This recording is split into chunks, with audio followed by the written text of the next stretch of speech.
আসসালামু আলাইকুম বন্ধুরা, আজকে 28/5/2022। গতকাল আসলে অনেক ব্যস্ত ছিলাম। আমাদেরই বন্ধু শুভ এবং হাজি আনোয়ার আসছিল ঢাকা থেকে, ওদের মেহমানদারিতে একটু ব্যস্ত ছিলাম। তো আজকে আবার পুনরায় আমরা আম সংগ্রহ শুরু করছি। যদি বলি হিমসাগর আমটার বর্তমান অবস্থা কি, তাহলে বলতে হবে এমনই।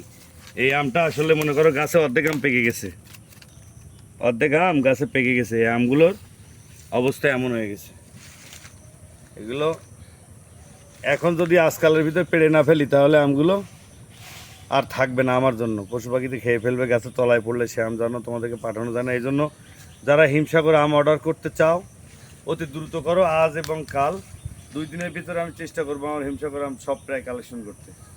তো তোমাদের এই আমার খেয়ে দেখানোর মতো কিছু আছে বলে আমি মনে করি না।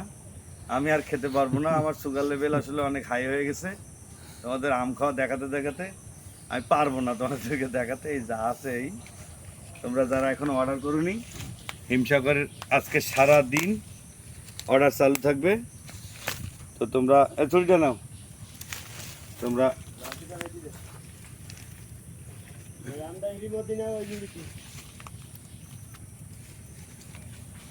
হিমসাগর আমের অর্ডার করতে থাকো। আমার কাছে পর্যাপ্ত পরিমাণে আম আছে এখনো।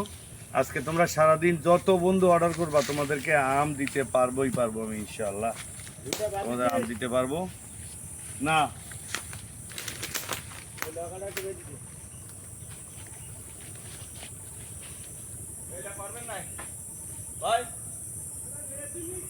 যাচ্ছি যাচ্ছি এখন যাচ্ছি, চলো লগাটা যাও ভাবি, ভাবি লগাটা যাও। তো এইদিকে যদি একটু দেখাই, আমাদের আরো একটা কাছে এই বাগানটার মধ্যে অনেকগুলো হিংসা করা, আর একটু দেখাই। ঘোরা ধর কয়জন গেছে, তিনজন,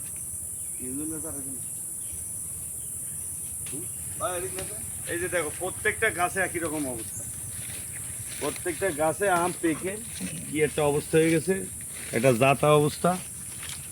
এখন এই হিমসাগর তোমরা যারা নিতে চাও দ্রুত অর্ডার করো। চল।